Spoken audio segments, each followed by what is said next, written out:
Hello, I'm Rabbi Ariel Rackovsky, and welcome to another edition of Tefilah Tuesdays. I once saw a sign that said something like this. It said, "Dear God, so far today I've been pretty good. I haven't gotten angry at anyone. I haven't been jealous. I haven't been miserly. I've tried to be nice to everybody I've come across. And it was hard for me, I will admit, but so far I think I've been doing a pretty good job. But in a few moments, Lord, I'm going to get out of bed. And that's when I'm going to need your help." The birkot hashachar, which we recite immediately after the birkot Torah, that is the acknowledgement that we are now getting out of bed, and the day is going to be difficult, and we need God's help. And so we begin the day by thanking God for all of the unique ways that He has made us ourselves. First of all, that He has given us the ability to simply discern that it is night or day. And each one of the brachos that we recite thanks God and for something special, and actually Chazal tells us meant to be said at the time that we engage in the activity that is supposed to thank God for. So we begin by thanking God for the statuses that make us uniquely ourselves. Shelo asani goy, that God has made us Jewish and has sanctified us through mitzvos. Shelo asani aved, that God has not made us subservient to anyone else and has made us masters of our own time. Shelo asani isha, for a man, she'asani kirtzono, for a woman.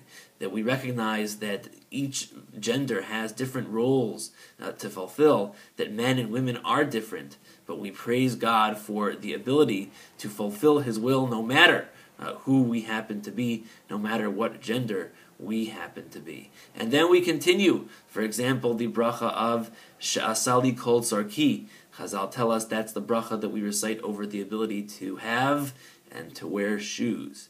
And we continue going along, Malbish Aramim, we're supposed to say initially when we put on clothes, but nowadays all of these brachos are recited together in shul. And finally we conclude with the bracha of a Ma'avir Sheina Me'inai Usnuma Me'af Apai. Initially we made the bracha already of Pokeach Ivrim, that God opens the eyes of the blind. Unfortunately, many people who are blind most people don't ever regain their sight. That's simply about waking up. This bracha, about Hama'avir Sheina Me'inai, that's about not just about waking up, it's about being wakeful. It's about being mindful and aware of and always open to the opportunities that the day presents. And then we make a bracha that is remarkable. It's a bracha in which it's a prayer. It's the Yehi Ratzon at the very end. Shetargilenu b'sorasecha, that we should be accustomed to your Torah. V'dabkenu mitzosecha, and we should cleave unto God's mitzvos. And then we ask God for help. Ve'al tavienu lo lidei chet, don't bring us into sin. Ve'lo lidei aveira ve'avon, and not through transgressions, deliberate or otherwise. Ve'lo lidei nisayon, ve'lo lidei bizayon, and not through tests, and the God should not bring us to humiliation. Ve'al tashleit banu yetzer hara, and that we should not be subject to the wiles of the yetzer hara, of the evil inclination. But how do we do all that? The bracha answers it itself. Ve'archikenu me'adam ra u'mechaver ra. God, we recognize that we are social beings, and that our lives take place not in a vacuum, but we interact with other people.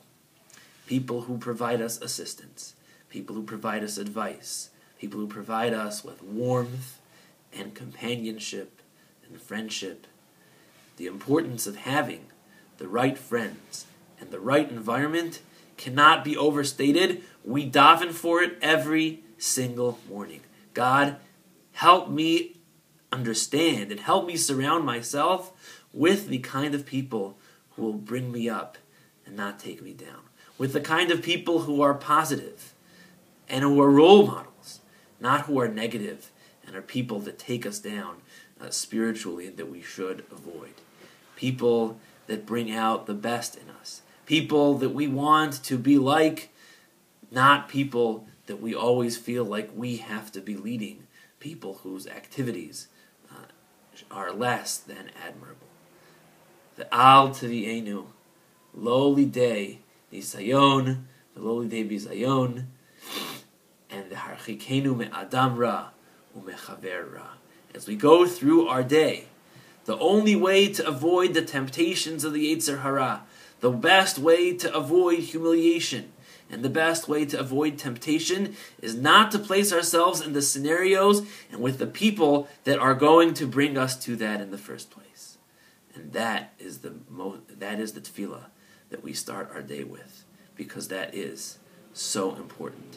The people that we surround ourselves with, the people that we emulate, the people that we value, that has the greatest influence on what kind of a day we are going to have. I'll see you next time.